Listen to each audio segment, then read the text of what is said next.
December 16th arrived, and Europe remembered a queen who outlasted storms without becoming one. Welcome to Daily Saints with Grace, where you get fast and faithful stories told with clarity and heart. She was Adelaide of Burgundy, a princess, widow, captive, and counselor, whose life read like a chessboard where mercy kept choosing the next move. She had been born into a century that stacked power like tinder. Kings traded daughters, dukes measured borders with iron, and monasteries tried to hold heaven steady while maps burned.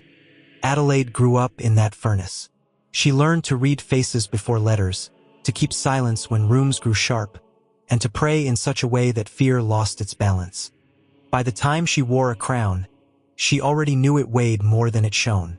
Court whispers circled her name. Alliances tightened like fists. Grief arrived early and often. But she kept choosing the narrow road, rebuild the church, feed the hungry, steady the throne without worshipping it. She did not sprint toward the future. She endured into it. Tonight, we trace the years when palaces became prisons and prisons became classrooms. When a young widow outwitted cruelty with patience. When a continent found peace because one woman would not abandon charity. If you've ever felt cornered by other people's plans, this story has your name on it. Stay with me. We are about to walk through betrayals, escapes, reconciliations, and a mercy that did not blink. She had been born into Burgundy's mountain light, where snow kept secrets and courts learned patience. Her father weighed borders, her mother read people. Adelaide watched both and understood that power moved like weather, fast, changeable, and never fully yours. As a girl, she learned to carry herself quietly, to notice who spoke first and who never apologized, to pray before she answered. When she crossed into Italy as a young bride, the road felt like a question that would take years to finish. A crown waited, so did rivals. The marriage made maps behave for a while. Banquets smiled, treaties dried. Courtiers said the word peace like a toast they wished would last. But Italy breathed politics with every sunrise. Allegiances turned on a sentence. Friends rehearsed neutrality. Even celebration sounded like strategy. Adelaide understood. She learned the names of captains and abbots, listened to abbesses who knew more than generals, and kept notes in the quiet room between vespers and sleep. She walked palace corridors counting mercy first, prudence next, and kept charity close enough that it never looked like weakness. Then winter arrived early, widowhood. The throne beside her had gone empty, and ambition rushed to fill the space like water through a breakwater. Demands followed, so did threats disguised as advice. Some urged another marriage to secure the realm. Others wanted her removed so their own sums added up. She answered with calm sentences and long prayers. She protected the poor who would be crushed by a bad decision and guarded the church properties that kept towns fed in lean years. When pressure thickened, she held her ground and asked for time. Time for counsel, for fasting, for clear air around a choice that would bend a continent. Whispers called her stubborn. History later would call it courage. One evening she stood on a balcony over Italian roofs, clay and smoke and distant bells, and let the wind cool a fevered day. She had crossed mountains into a life she had not designed. Yet grace had met her there, steady as bread, patient as stone. She turned back to the room where maps lay open and letters waited. She would answer both with clarity, with charity, and with the kind of resolve that sounded like a prayer spoken out loud. The plot did not arrive with banners. It slipped in as advice. Courtiers rehearsed concern, then folded threats inside it. A signature here, a pledge there, each request small, all of them pointing one way: remove Adelaide from the board. She recognized the pattern the way sailors read a sky. Before storms shout, they whisper. The seizure came like bad weather. Sudden, plausible, staged as protection. Doors that once opened at her glance stayed shut. Trusted faces looked down. The title queen fit poorly beside prisoner, yet both realities lived in the same corridor. They confined her in a tower room above a courtyard that never stopped listening. The air smelled of iron and rain. Straw flattened under careful steps. She did not waste breath on panic.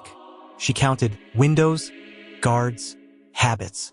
She listened for the rhythm of keys, The hour the sentry yawned. The creak that marked a stair treads weakness. At night she prayed the psalms aloud, quietly enough for God, loud enough for fear to hear its limits. Teach my heart constancy, she said, and my tongue gentleness that refuses to lie. Messengers loyal to her slipped news in the folds of linen. Who aligned with whom, which abbey had sent food, which captain kept a conscience. She answered in blessing, not bitterness. Ask the abbess to shelter refugees. Tell the steward to release grain. Have the chaplain baptize the infant of the jailer without fee. Even from a high window she governed, mercy first, prudence next, and the city learned that charity could cross walls. Interrogations followed. They asked for statements that could be twisted into surrender. She gave none. She explained the law plainly, asserted the church's rights firmly, and refused to sign away villages that depended on those granaries and mills. Her calm unnerved them. Rage spends quickly when it cannot find purchase. A plan gathered itself around her patience. A sympathetic handmaiden measured guard changes with gossip. A monk who served as scribe counted the steps from gate to river with delivery tallies. A friendly matron, old enough to be ignored, bold enough to be useful, visited with baskets and left with maps drawn on cloth. No heroics, no blinding flash. Just quiet competence holding shape until a door finally forgot to be watched. Storms broke over the city one evening. The kind that cancel trumpet calls and turn armor into inconvenience. The handmaiden arrived with a cloak coarse enough to pass as a servant's. The monk waited by the stair with a bundle that smelled of ink and bread. The matron argued with a guard about prices so loudly that no one heard the latch slip. Adelaide moved like someone used to carrying hope carefully. Down the steps, along the wall, across the kitchen yard slick with rain. A dog lifted its head, considered, and went back to sleep.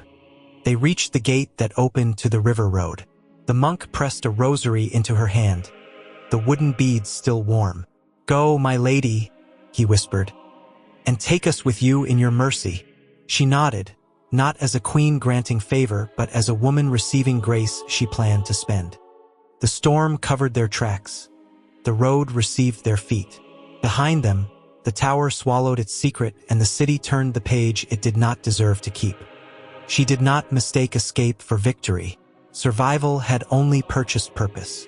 Somewhere ahead waited alliances that healed, an empire that needed mending, and enemies who still believed cruelty could outlast patience. She walked.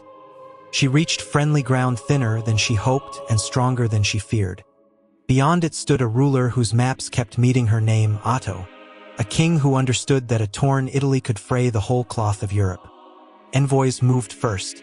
They spoke of borders, grain, and winter armies. Adelaide listened, then asked sharper questions about parish poor, church rights, and the kind of peace that did not vanish when a trumpet sounded. When she and Otto finally met, the room quieted around a conversation that weighed mercy and order on the same scale. He spoke as a soldier who hated chaos more than battle. She answered as a widow who had learned how power breaks when it forgets people. The offer came without theater, an alliance by marriage, not to collect crowns, but to calm storms. She did not pretend it was romance. He did not pretend it was rescue. It was two kinds of courage agreeing to share the same work. She prayed before she answered. She always did. Then she said yes, with conditions shaped like care. The church's goods protected, widows left untouched by raids, granaries guarded so the poor would not bleed when nobles disagreed. He agreed more quickly than courtiers liked. Soldiers grumbled that bread had entered the treaty. Bishops quietly smiled. The wedding carried a hush that sounded like relief. Bells told the news across valleys. Messengers carried the echo into towns that needed a reason to put away their fear. In the weeks that followed, a pattern formed. He rode to steady the marches. She rode to steady the markets and the monasteries. Together they turned victory into settlement, which is rarer. At councils, Adelaide sat where most queens only watched. She asked abbots for ledgers, not compliments. She required that new taxes notice old hunger. She reminded commanders that a pacified village counts more than a captured banner. When bishops quarreled over precedence, she shortened the argument with a budget for orphans. Rank quiets down when generosity starts keeping score. The alliance climbed toward Rome and the weightier words of crown and empire. Ceremonies dressed iron ideas in silk. Anointings, acclamations, vows. Adelaide stood beside Otto not as ornament but as answer. Proof that a throne could learn wisdom from a woman who had suffered and not soured. Where others saw pageantry, she saw responsibility ripening into sacrament. An empire, to mean anything, had to be a shelter, not a stage. In camps and corridors she became a rhythm. Morning prayer, petitions heard, letters sent, alms distributed, counsel offered without vanity. The captains began to count on her the way they counted on bridges. She asked for nothing flashy, only room to do the quiet arithmetic of peace. Add bread, subtract grievance, multiply trust, divide risk. Rumors still prowled. Some said she ruled him. Others said she softened him. She let the rumors work while she worked harder. Results answer better than speeches. Towns reopened their markets. Monasteries rebuilt their cloisters. Pilgrims started walking roads that had forgotten how to be safe. One night by the campaign fire, Otto traced borders with a stick and asked what she saw. Adelaide looked past the lines to the parishes tucked between them. Priests who needed protection, mothers who needed grain, children who needed a world that would remember their names. Then that, he said, is the empire. She nodded, not to flatter him, but to obligate both of them. By season's turn, the court learned to expect a queen's signature on mercy writs and market charters, on safe conducts for monks and pardons for men too young to be ruined. She was not naive. She knew wolves. She simply refused to become one. History would mark the year for its coronations. The poor remembered it for full cupboards and quiet nights. Adelaide counted it a beginning. They had won rooms where maps were drawn, but Adelaide kept asking for rooms where lists were kept. Names of widows, orphans, debtors, and towns still limping after soldiers left. She turned victory into inventory. Not of trophies, of needs. Monasteries sent ledgers. Abbots arrived with calloused hands. Prioresses brought the kind of clarity only women who run kitchens and infirmaries can afford. Her first orders sounded like home. Reopen the granaries, forgive spring interest for parishes that lost their seed corn, and send wool to the high valleys before snows trapped the poor inside their poverty. Captains frowned at the arithmetic until they noticed a stubborn truth. Fed villages paid taxes. Grateful towns watched roads. Men with harvests rarely listened to agitators. Peace, it turned out, had supply lines too. She walked marketplaces with an unhurried eye, measuring prices by the pinch a mother winced through, not by what courtiers claimed was fair. She required honest weights and lent the city scales until merchants stopped pretending theirs were accurate.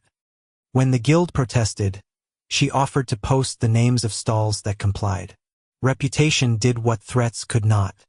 Churches came next, not to gild, but to gather. She rebuilt roofs that had become weather, replaced doors that fear had learned to close, and endowed choirs so the poor could sit inside beauty without buying a seat.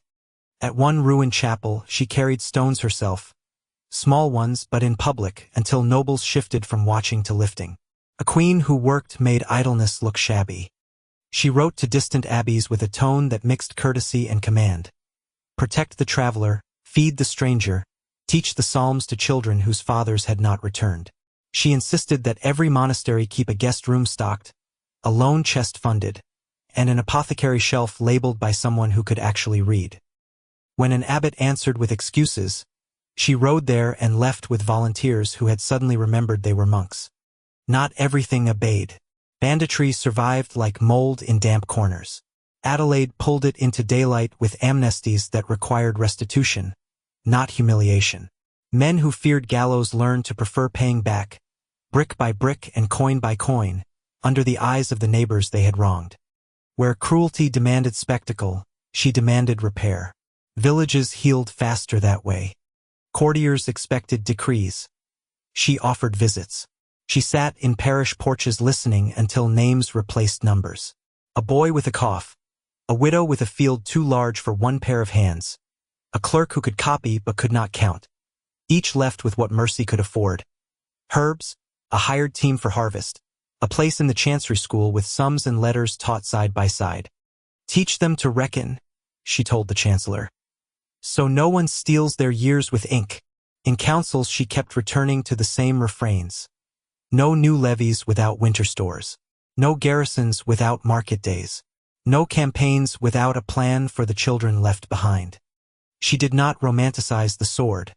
She simply refused to budget for glory before bread. Some whispered that she made the empire soft. But the roads answered differently. Pilgrims traveling without selling their cloaks. Traders counting profit without counting bruises. Mothers lighting lamps that were not fear. The empire learned a new prestige. Quiet nights. When praise tried to make her comfortable, she tightened the cincture on her mantle and asked for the next list. Good done today, she said, expired by morning. Need renewed itself like weather. Mercy must too. She prayed briefly, worked long, and slept with the window cracked to hear if the street kept its promise of silence. Most nights it did. Palaces rarely fell to armies. They more often sagged under families. After years of steadied borders and open markets, the storm that mattered arrived at a dinner table. Glances sharpened, counsel questioned, loyalties sorted by blood. Adelaide had kept the realm's peace by balancing mercy with order. But peace at court required something fiercer, humility in public, and not everyone wanted to spend that kind of coin. Whispers did their old work. Was the Queen Mother too present? Did her alms buy allies? Did her prudence hide ambition? Questions asked loudly enough begin to sound like answers. A younger circle gathered around the throne, bright with new plans and thin on memory. They mistook the quiet arithmetic of mercy for hesitation. Tension turned to chill. Invitations arrived late. Letters went unanswered. Decisions were signed without her hand. Adelaide did not shout. She tightened her circle to prayer and service, the two crafts no court could forbid. When the air finally grew unbreathable, she stepped back rather than break what she had helped to build. Exile, unannounced, unbeautiful, began with a small bag and a larger piece. She went first to monasteries she had planted. Cloisters welcomed her without ceremony. She took a wooden cell, slept on the measure the poor called a bed, and worked the order she had preached. Matins before dawn, bread counted at noon, counsel offered in the dusk to strangers who found their way to the gate. News reached her in fragments, border skirmishes, quarrels over precedence, harvests that needed protection from more than weather. She answered every message with blessing, not bitterness. In the pause of exile, she examined her own heart without flattery. Where had her firmness sounded like pride? Where had her care become control? She confessed the places where grief had stiffened into habit, and she returned them to God one by one. Humility did not erase her wisdom. It clarified it. Time which defeats tantrums worked. Trouble ripened in the places where she had once been the hinge. Markets loosened, counsels tangled, and the very people who had misread her restraint learned how rare it was. Envoys found her in a cloister garden, sleeves rolled, hands dusty from moving stones for a wall. They carried apologies folded inside necessity. "My lady," one said, "the empire remembers it has poor." She did not demand restitution or speeches. She asked for conditions that looked like love. Bread for the wintering towns, protections restored to the churches, safe passage for pilgrims and traders. Only then did she agree to return, not to triumph but to work. Reconciliation, she knew, could not be performed. It had to be practiced. The meeting came without spectacle.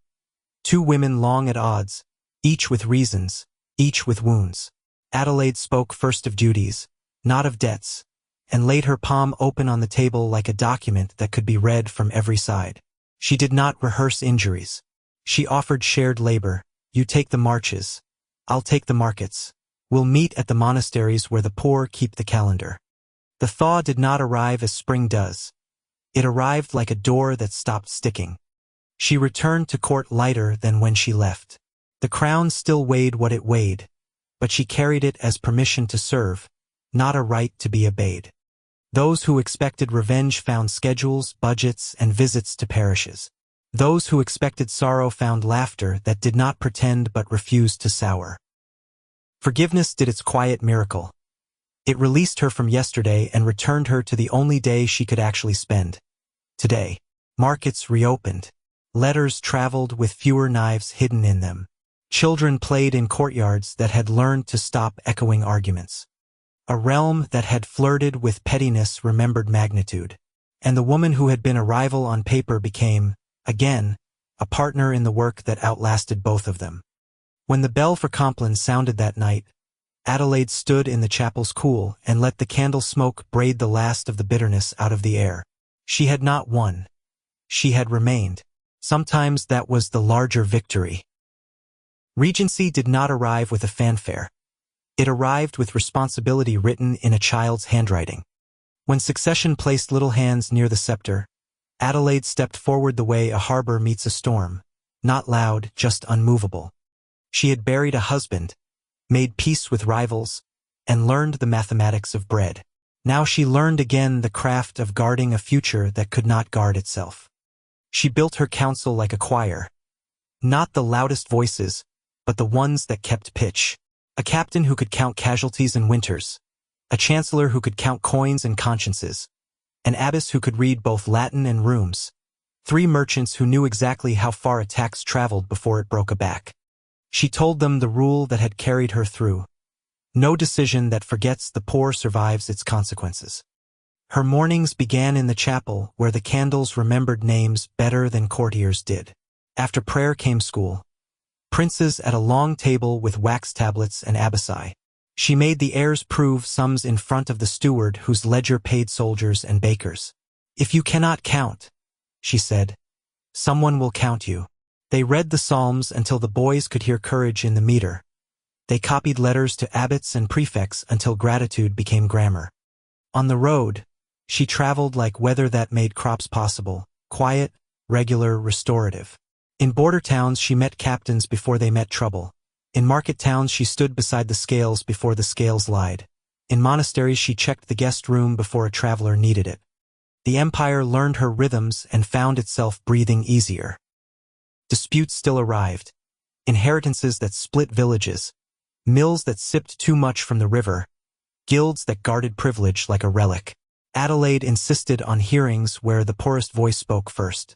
She watched strong men turn their heads, surprised at sentences they had never had to listen to. Write the verdict as if your mother will read it to your children, she told the clerk. Justice spoken plainly travels farther. When a famine threatened, she shifted the treasury the way a shepherd shifts flocks. Barns opened early. Convoys moved by night with grain for places that panicked fastest.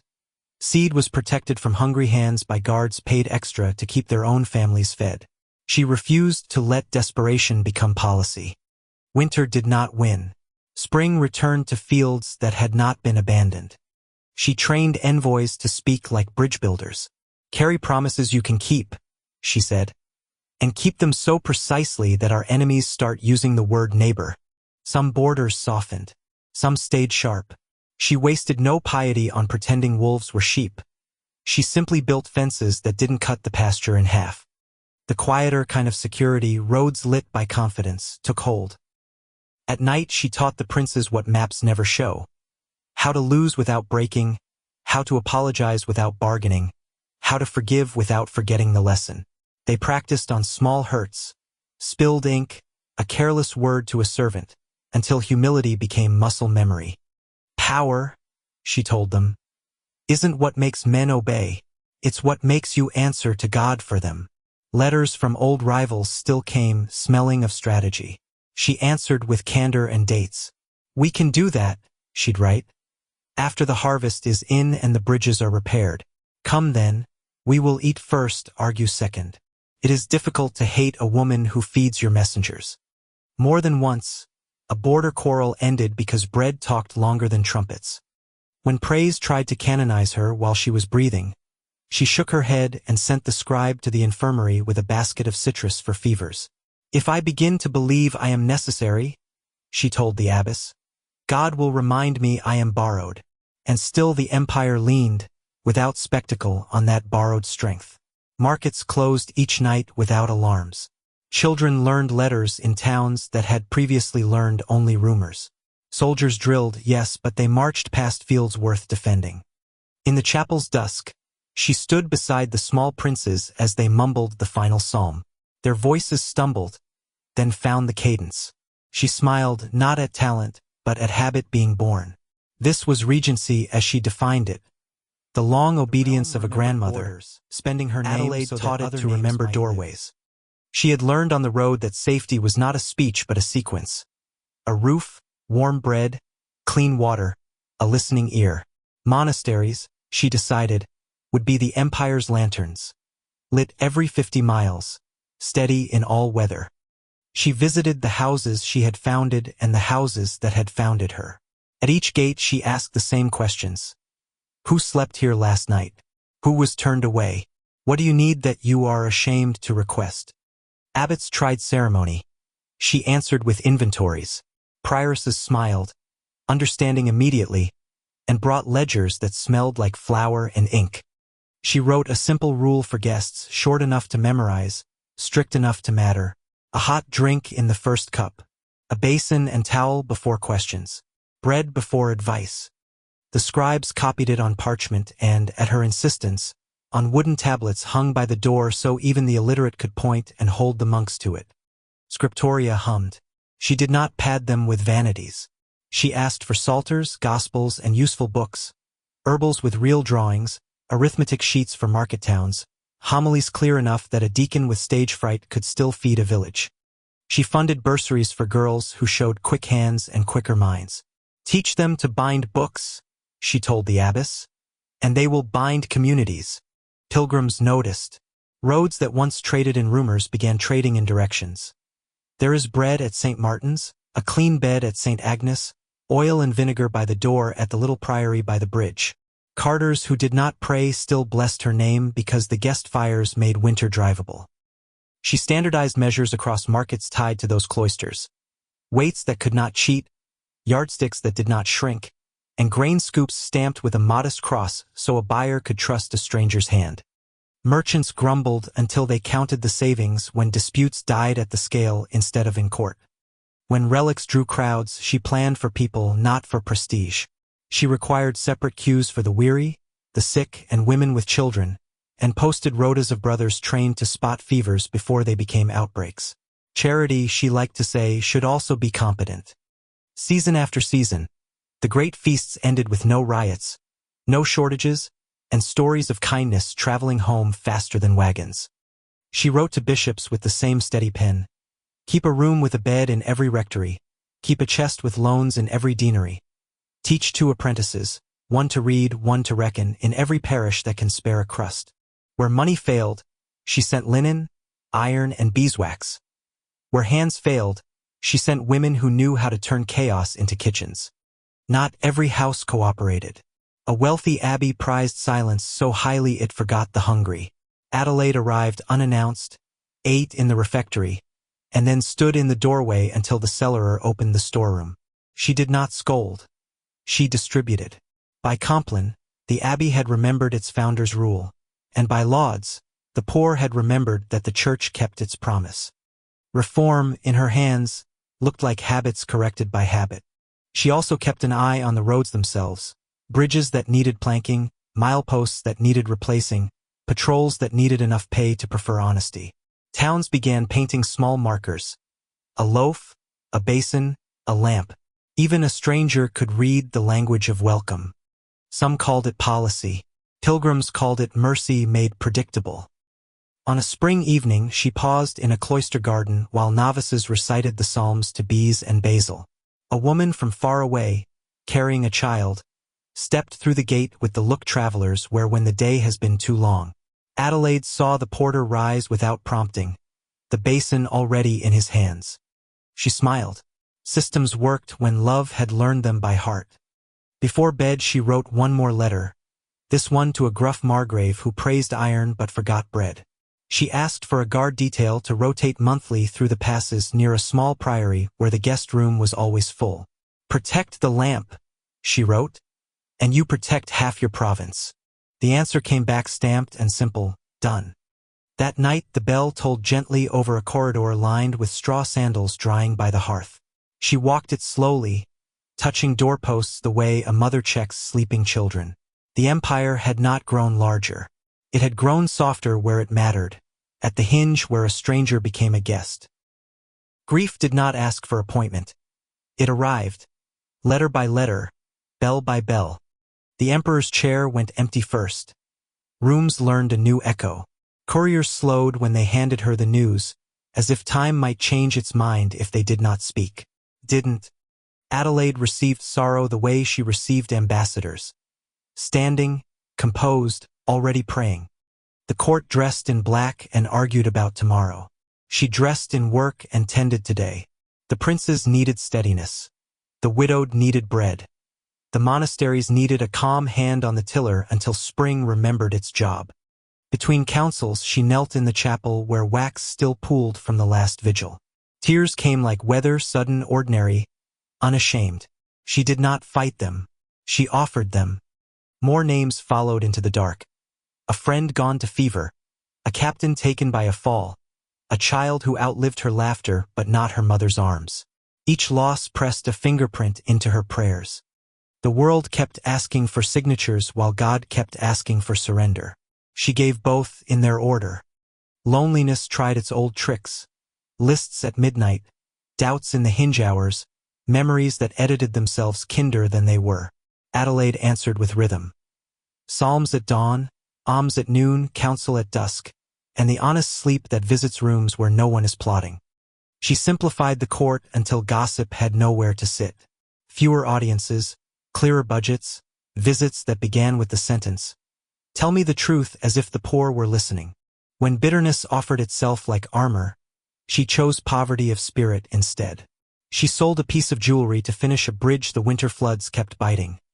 She gave another to endow a hospice at a crossroads where the sick proved how far love could travel when it found a clean bed.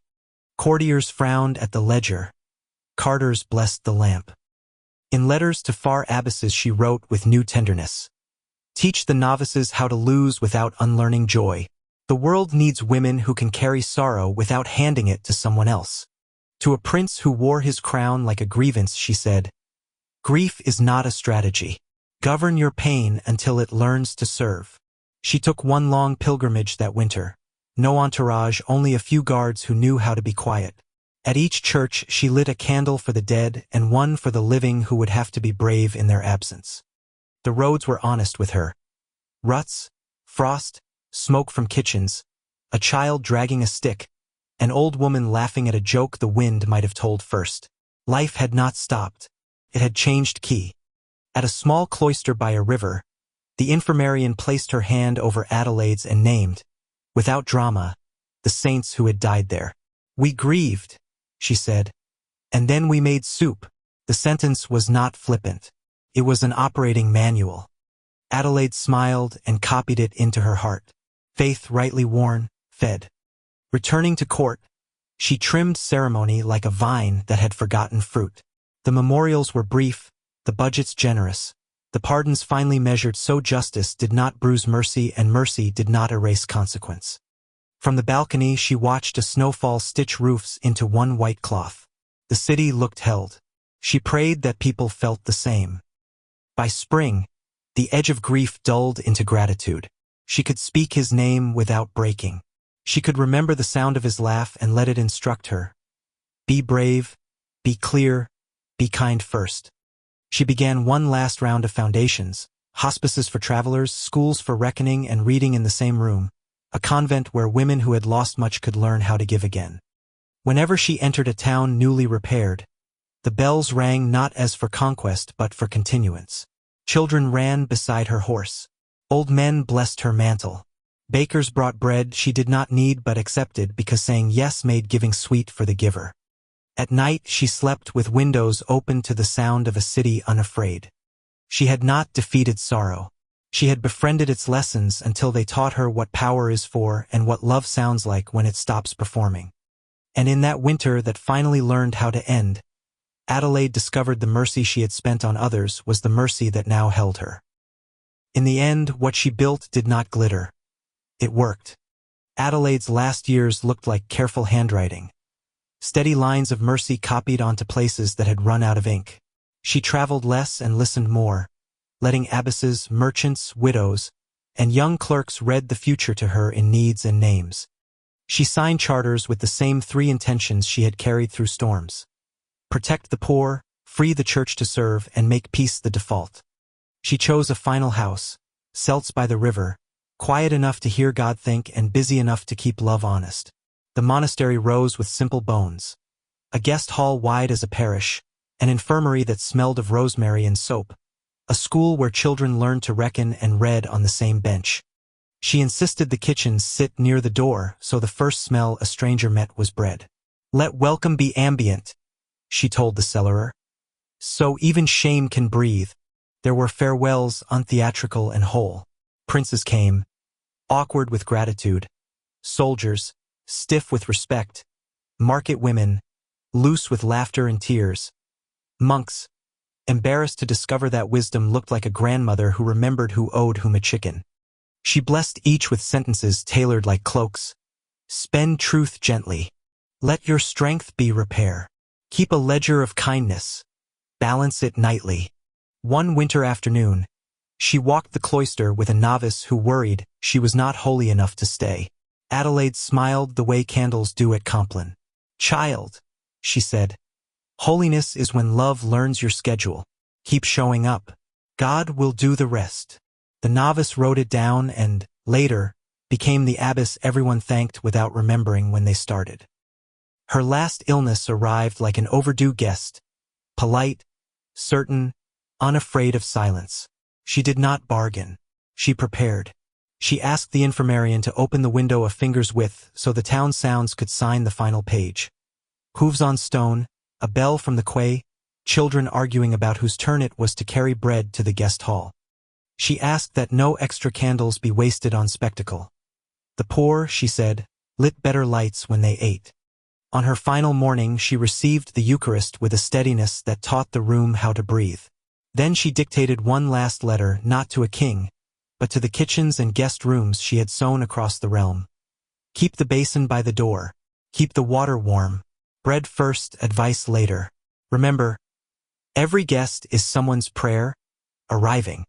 She signed it Adelaide, a borrower, and laughed softly at the truth of it. At the hour when work paused and psalms rose, she exhaled like a woman setting down a bundle she had carried farther than anyone expected. The nuns wept the way fields weep at rain, quiet, grateful, relieved to be reminded what the sky is for. News traveled with the speed of love. Bells tolled without boasting. The empire did not change hands. It changed habit. That was her miracle. Years turned to decades. The places she touched kept working. Bridges that still held, guest halls that still steamed in winter, markets that still weighed fairly because men remembered a queen who watched scales with a widow's eye. Children learned to name mercy before they named banners. Pilgrims read the old wooden tablets by monastery doors and found the same 3 lines waiting for them like an embrace they did not have to earn. And if anyone asked what power had looked like in her hands, the old ones answered with stories that sounded like recipes. Flour, water, salt, thyme, and a queen who refused to hoard the oven. Her crown's tarnished, her foundations didn't. The river kept talking, so did the roads. If this life steadied you, comment charity wins. Tell me which scene held you. Escape in the rain, bread before banners, the thaw that arrived like a door that stopped sticking. Subscribe for daily saints told with clarity and heart, and share this with someone who needs to see how mercy can outlast intrigue. Until tomorrow, keep your basins full, your lamps trimmed, and your ledgers honest. The world still learns to hope from rooms with open doors.